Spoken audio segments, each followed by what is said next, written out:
Integral 0 to log 5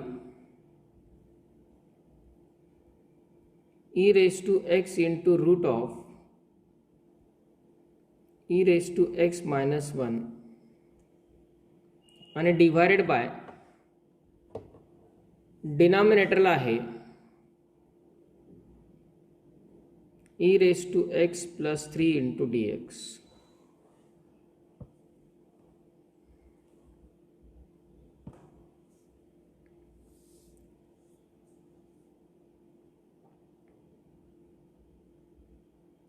काय करायला लागेल यामध्ये?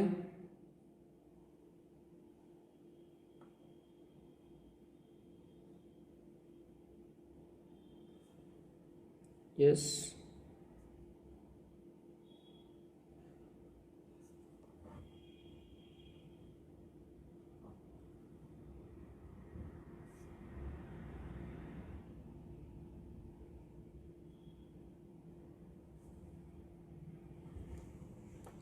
समजा आपण सबस्टिट्यूशन जर केलं e raise to x minus 1 equal to t, तर त्यावरून e रेस टू x ची व्हॅल्यू येईल t प्लस 1, बरोबर?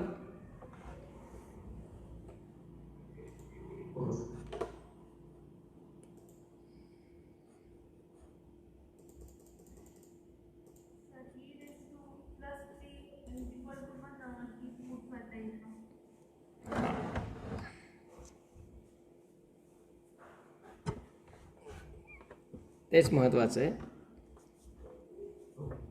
की जर आपण e raise to x minus 1 केलं तर सेपरेट कसं करणार, हा इश्यू होता.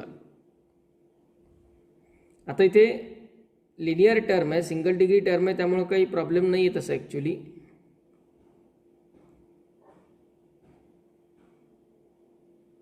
पहा आपण दोन्ही प्रकारे काय घडतंय हे पहा. e raise to x minus 1 equal to t टाकला तर e रेस टू x ची व्हॅल्यू येते t प्लस 1. डिफरन्शिएट केला तर e raise to x into dx equal to dt येणार. म्हणजे ह्या e raise to x into dxचं काम संपलं, या रूटमधल्या टर्मचं काम संपलं. आणि इथे e रेस टू x च्या जागी आपण t प्लस 1 टाकू शकतो. त्यानं काय होईल,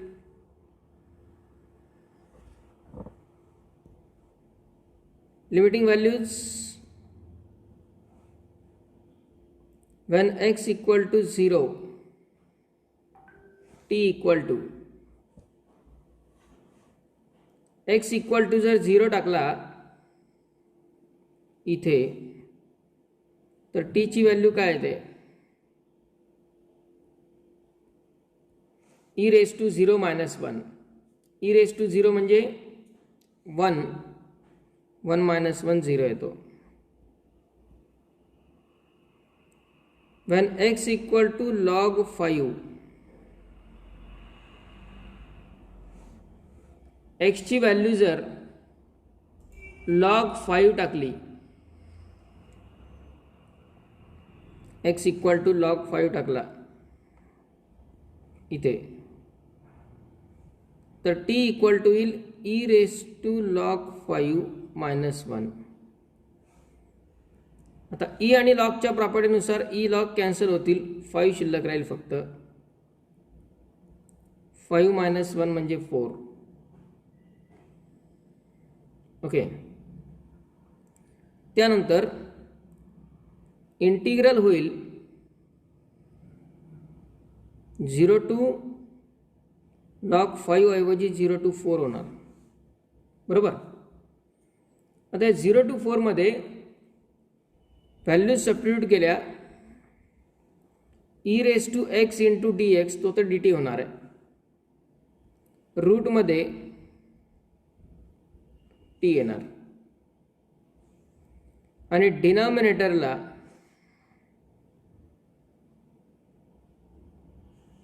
e raise to x plus 3 आहे. e रेस टू x ची किंमत t प्लस 1 टाकली तो t प्लस 1 प्लस 3 म्हणजे t प्लस 4 होणार. प्रॉब्लेम हा आहे की आता इथून पुढं काय करायचं, इथपर्यंत काही अडचण येत नाही. इथून पुढे हे जर अपोजिट असतं तर आपण काहीतरी सेपरेशन वगैरे केलं असतं.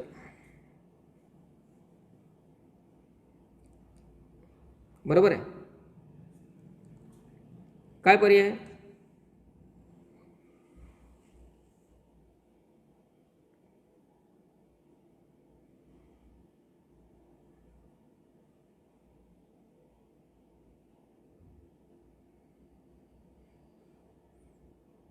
रूटचं काय करायचं त्या, तो तर निघून जायला पाहिजे. आता समजा आपण e⁻x-1 टी स्क्वेअर लिहिला असता. बघा काय फरक पडतोय ते. e⁻x-1 टी स्क्वेअर लिहिला तर e⁻x ची किंमत येईल टी स्क्वेअर प्लस 1. बरोबर, टी स्क्वेअर प्लस 1. डिफरन्शिएट केल्यानंतर मात्र फरक पडेल. डिफरन्शिएट केला तर e⁻x चा डेरिव्हेटिव्ह तर e⁻x येईल, पण टी स्क्वेअरचा derivative 2t into dt. Limiting values पण बदलतील. कशा? एक्सच्या जागी जर 0 टाकला तर e⁻0-1 ही व्हॅल्यू टी स्क्वेअरची असेल, पण टी स्क्वेअर इक्वल टू 0 म्हणजे टी इक्वल टू 0च. बरोबर, टी स्क्वेअर इक्वल टू 0 म्हणजे टी इक्वल टू 0. त्यानंतर लोअर लिमिट हे पण टी स्क्वेअरची व्हॅल्यू आहे. मग टी स्क्वेअर इक्वल टू 4 म्हणजे टी इक्वल टू काय आला?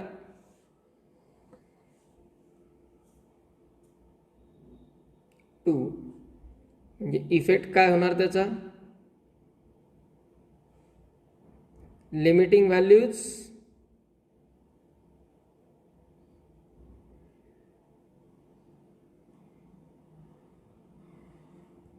झिरो टू 4 ऐवजी 0 to 2 e⁻x-1 हे जे रूटमध्ये आहे त्या जागी आपण टी स्क्वेअर लिहिला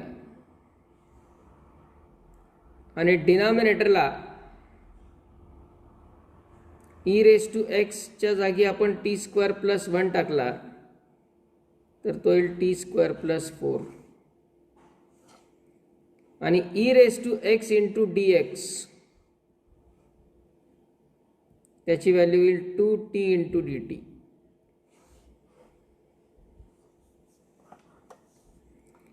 आता हे सॉल्व करता येणं कन्व्हिनियंट आहे, कारण यात आपण हे स्क्वेअर रूट कॅन्सल होईल, इथे टी राहील, तो टी आणि हा टी स्क्वेअर होणार. हा 2 कॉन्स्टंट आउटसाइड घ्या म्हणजे इंटिग्रल होईल 2 into 0 to 2 t square upon t square plus 4 into dt. आता हे इंटिग्रल सॉल्व करता येईल इझिली. काय करता येईल?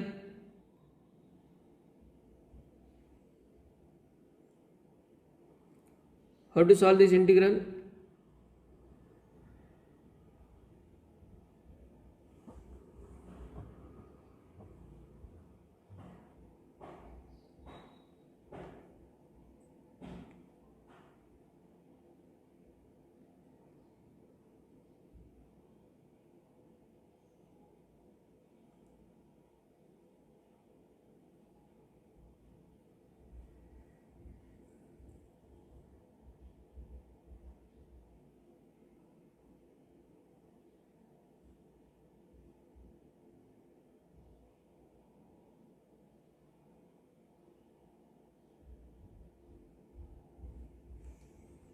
How can we solve this?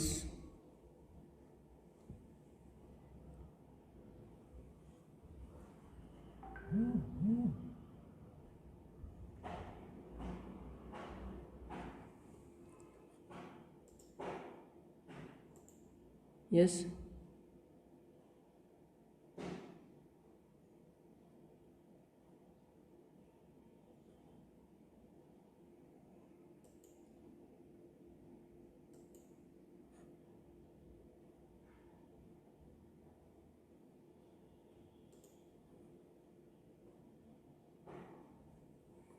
या इंटिग्रलला सॉल्व्ह कसं करणार?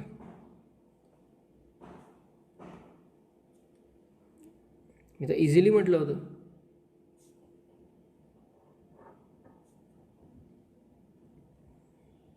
डिग्री सेम आहे.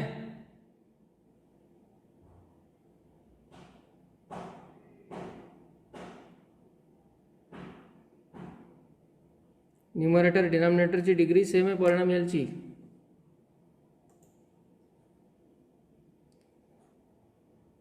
इंटिग्रेशनमध्ये जर न्यूमरेटर डिनॉमिनेटरची डिग्री सेम असेल पॉलिनॉमियलची तर काय करता येतं, काय करावं लागतं?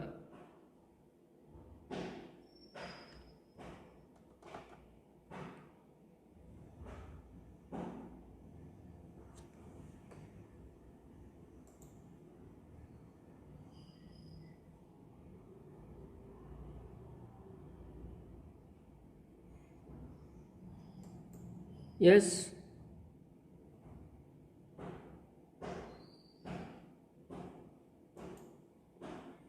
न्यूमरेटर डिनॉमिनेटरची डिग्री सेम असेल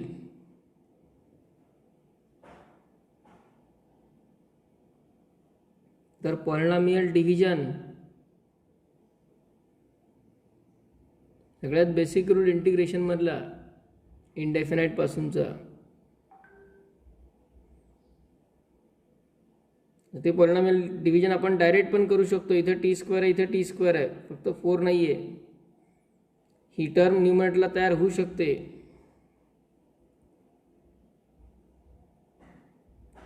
zero to 2 t square plus 4 minus 4 divided by t square plus 4.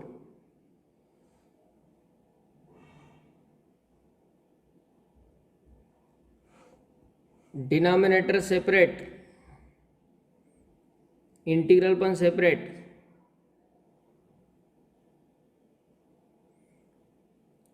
हा जर डिनॉमिनेटर याला सेपरेट घेतला तर हे टी स्क्वेअर प्लस 4 कॅन्सल होईल, 1 राहील. म्हणजे पहिलं integral 0 to 2 1 into D T minus दुसऱ्या इंटिग्रलसाठी हा 4 बाहेर ठेवा, 0 to 2 1 upon t square plus 4, 4 म्हणजे 2 स्क्वेअर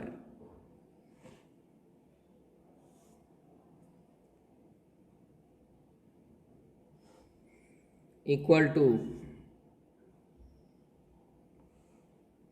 म्हटल्यास हा 2 मल्टिप्लाय करा दोन्ही टर्मला, म्हणजे 2 ब्रॅकेट सेपरेट होतील. 2 इंटू 1चं integration t limits from 0 to 2 minus 2 into 4 म्हणजे 8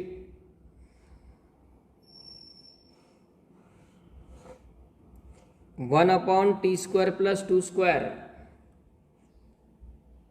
1 upon x square plus a square 1 upon x square plus a स्क्वेअरचं इंटिग्रेशन काय?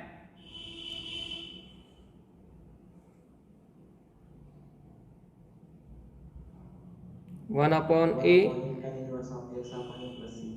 tan inverse of x upon a and limits from 0 to 2 2 in bracket. इथे t च्या जागी upper limit 2 lower limit 0 2 minus 0. हे 1/2 बाहेर घ्या 8 ला. 8 इंटू 1/2 म्हणजे 4 येईल. टॅन इनवर्स इथे जर अप्पर लिमिट टाकलं 2 तर 2 2 कॅन्सल होईल, टॅन इनवर्स 1 राहील minus lower limit tan inverse 0. 2 into 2 4 minus 4 into tan inverse 1 ची व्हॅल्यू पाय बाय 4 आणि tan inverse 0 तर 0 आहे. 4 4 कॅन्सल होईल. Answer is 4 minus pi.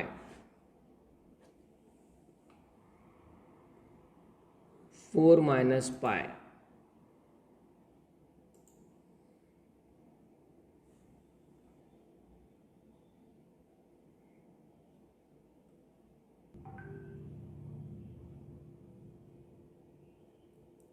So how can we solve this integral? दोन इंटिग्रल्सचं समेशन आहे. First integral 1 to e to tan x t upon 1 plus t square. याला separately विचार करा, याला सेपरेटली विचार करा. दोन्ही सेपरेटली कन्सिडर करणं आवश्यक आहे, कारण लिमिटिंग व्हॅल्यूज डिफरंट आहेत. लिमिटिंग व्हॅल्यूज डिफरंट आहेत, त्यामुळं दोघांना सेपरेटच सॉल्व्ह करावं लागेल. वाटल्यास आपण सेपरेट लिहूया त्याला. Integral I1 1 upon e to tan x t upon 1 plus t square. Yes, काय करता येईल फर्स्टला आता?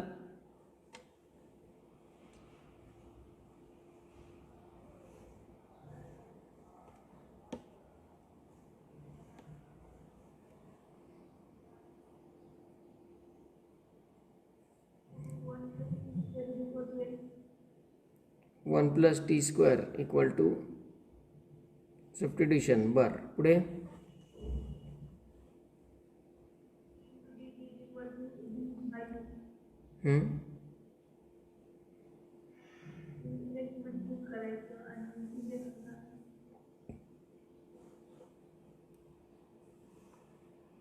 ओके.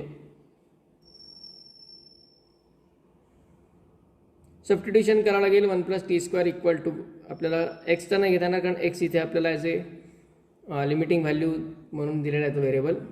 पण कुठलाही व्हेरिएबल आपण यूज करू शकतो सबस्टिट्यूशनसाठी. यात त्यापेक्षा सिंपल बघा,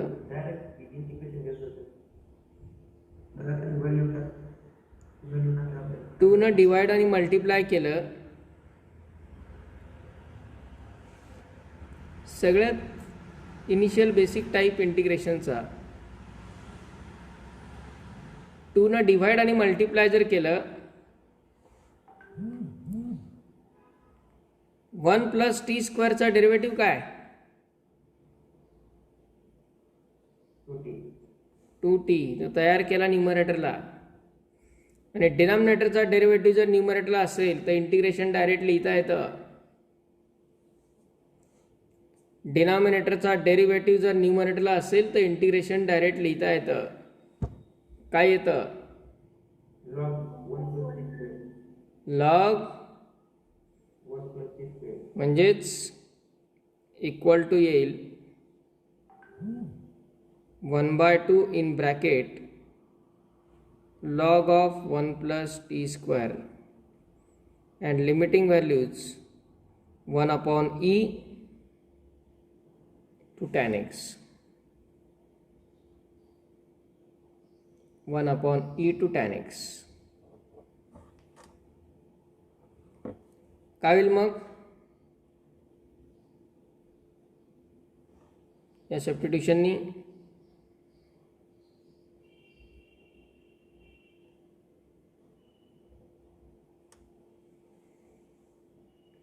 लिमिटिंग व्हॅल्यूज टाका. 1/2 in bracket upper limit log of 1 plus tan square x minus log of lower limit minus log of 1 plus t म्हणजे 1 upon e आहे, 1 upon e square. आता पहिल्या टर्ममध्ये log of 1 plus tan square x म्हणजे sec square x होईल, म्हणजेच काय value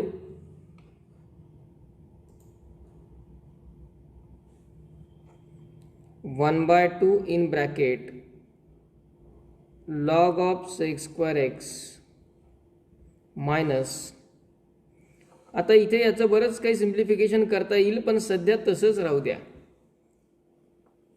कशामुळं? यात आपली एनर्जी आपण वेस्ट करून उपयोग नाही. दुसरं जे इंटिग्रेशन आहे त्याच्यात पण अशीच एक टर्म आहे 1/e. कदाचित ते जर पूर्णच कॅन्सल झालं तर त्याचं सिम्प्लिफिकेशन करण्याची वेळ येणार नाही. नाही झालं तर पुन्हा नंतर करू सिम्प्लिफिकेशन. त्यामुळे सध्या ही व्हॅल्यू एवढीच आपण फाइंड करून ठेवू, 1 + 1/e². That is value of integral I1.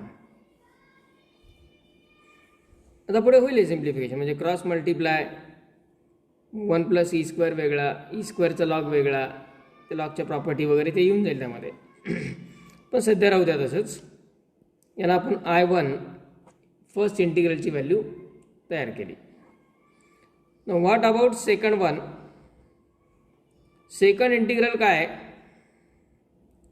त्याला आपण I2 असं कन्सिडर करू. I2 आणि ते इंटिग्रल आहे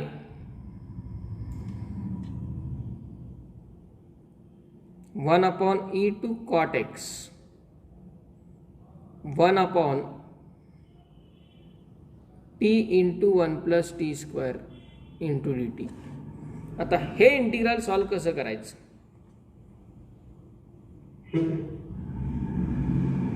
येस, मल्टिप्लेट करायचं 1/t ते इंटिग्रेशन लॉग t आणि 1/1 + t² च्या वरती डेरिव्हेटिव्ह तयार करायचं. काय करायचं? Log t - 1/2 log 1 + t². पहिली स्टेप काय? सेपरेट करता येईल डायरेक्ट.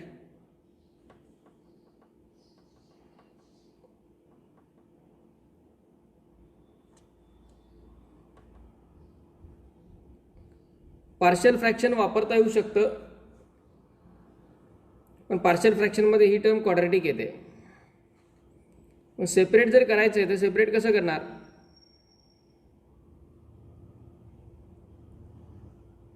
या 1 मध्ये आपण t² ॲड आणि सबट्रॅक्ट केला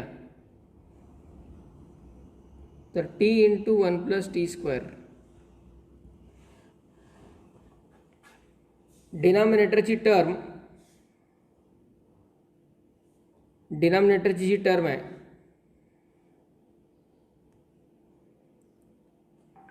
तो ब्रॅकेट तयार करायचा न्यूमरेटरला, त्यासाठी आपण t² ॲड सबट्रॅक्ट केला.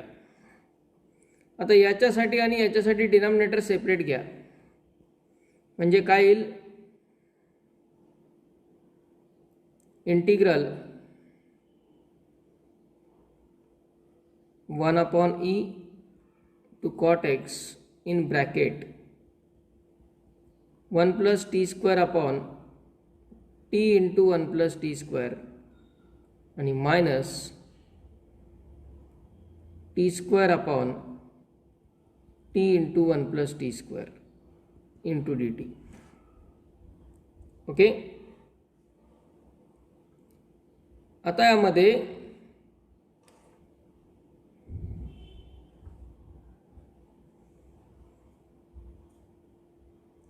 पहिल्या टर्ममध्ये काय होणार?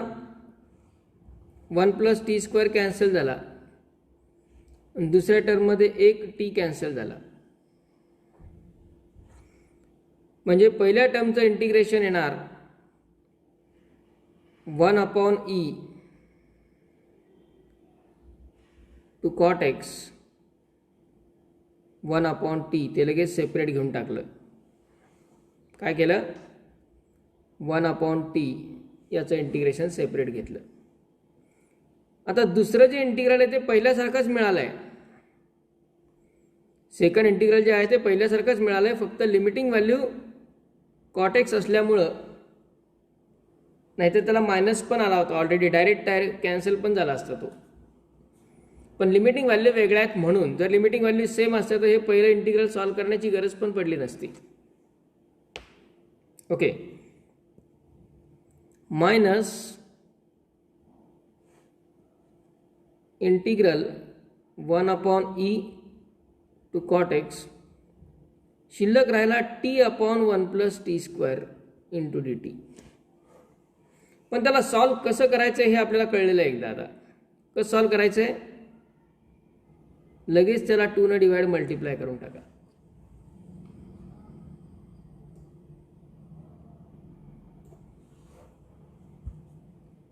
म्हणून याला सिम्प्लिफाय नव्हतं केलं, कदाचित तो कॅन्सल होऊ शकतो. ओके, आता पहा, पहिल्या टर्मचं इंटिग्रेशन लॉग टी आणि दुसऱ्या टर्मचं लॉग 1 + t². काय होईल त्यामध्ये,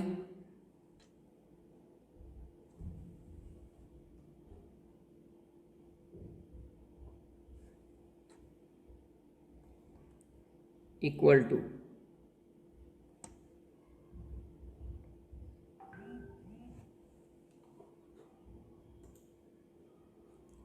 पहिल्या टर्मचं integral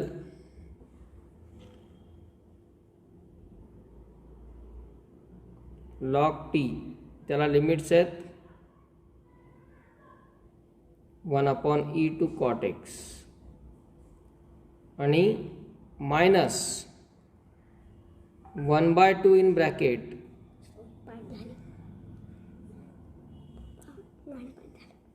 log of 1 + t² limits from 1/e to cot x.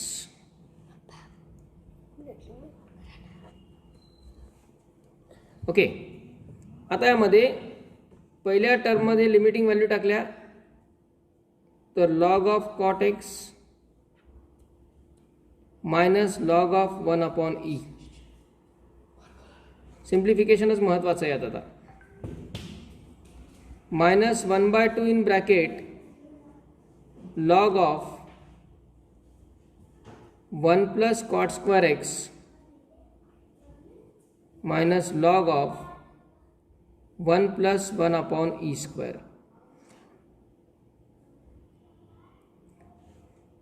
Equal to log of cot x as it is. लॉगच्या प्रॉपर्टीनुसार याचा जर रेसिप्रोकल घेतला तर हे साइन चेंज होतं, बरोबर आहे. याचा रेसिप्रोकल घेतला की हे साइन चेंज होतं, म्हणजे टर्म येईल प्लस log e,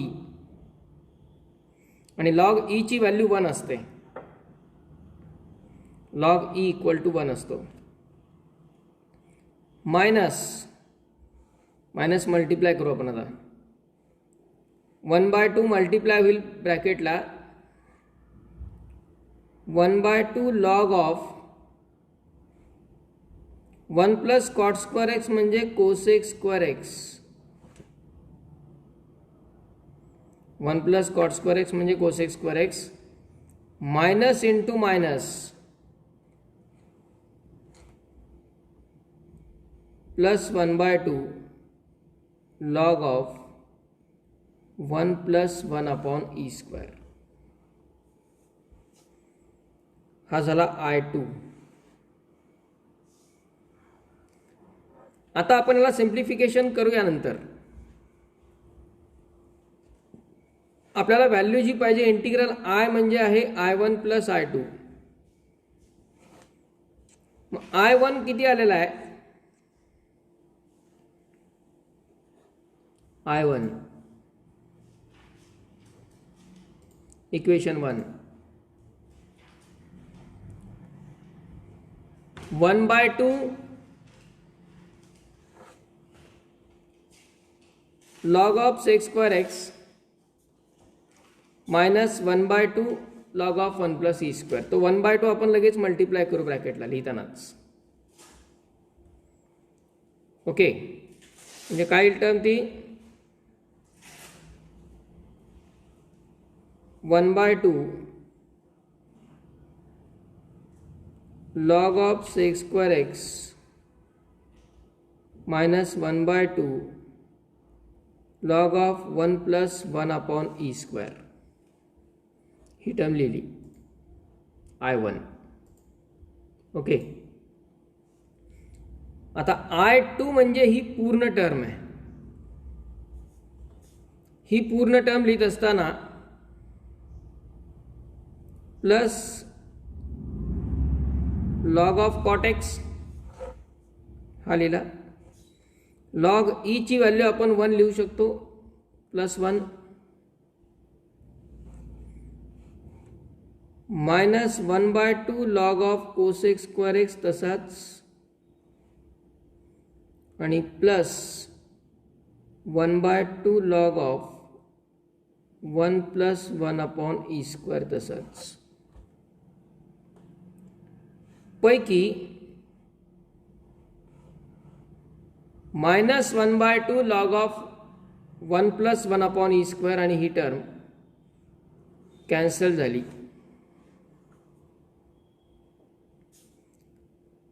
आता रिमेनिंग टर्मसाठी आपण लॉगच्या काही प्रॉपर्टीचा वापर करू. जसं हा सेक स्क्वेअर एक्सचा 2 आहे, तो मल्टिप्लिकेशनमध्ये घेता येईल. हा कोसेक स्क्वेअर एक्सचा 2 आहे, तोही मल्टिप्लिकेशनमध्ये घेता येईल. म्हणजे टर्म काय येईल 1/2 into 2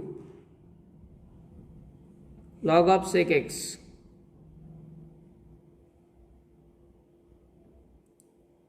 plus log of cot x as it is plus 1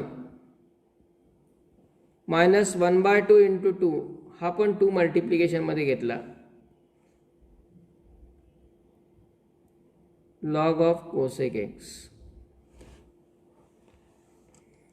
हे 2 कॅन्सल झाले. आता हे सगळेच लॉग आपण एकत्र करू लॉगच्या प्रॉपर्टीनुसार. Log m plus log n log m into n आणि log m minus log n log m minus n. सगळ्या लॉगचा कोएफिशियंट 1च आहे. इथं कोएफिशियंट 1 आहे, इथे 1 आहे, इथे पण 1 आहे. त्यामुळे प्रॉपर्टी वापरू शकतो आपण. प्रॉपर्टी जर वापरली लॉग ऑफ या दोन्हीमध्ये प्लस आहे, त्यामुळे log m plus log n log m into n म्हणजे sec x into cot x.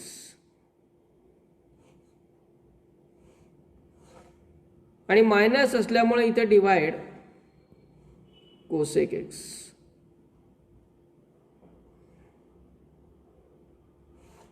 Plus 1 शेवटचा तसाच ठेवला.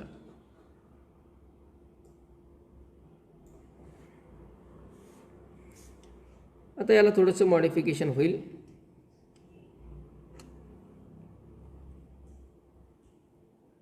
लॉग ऑफ टॅन एक्स बरोबर, कारण 1 अपॉन कोसेक म्हणजे साइन आणि सेक म्हणजे 1 अपॉन कॉस, म्हणजे त्याला आपण sine x upon cos x लिहिलं. आणि कॉट एक्स म्हणजे काय cos x upon sine x plus 1 तसाच. हे सगळे कॅन्सल झाले. लॉग 1 राहिला फक्त आणि लॉग 1 ची किंमत 0 plus 1, so answer is 1.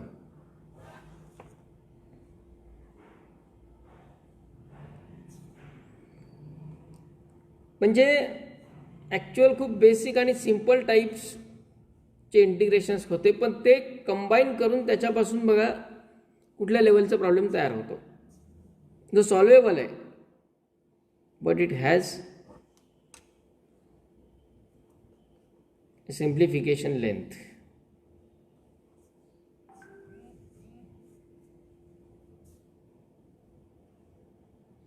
Okay, write down this.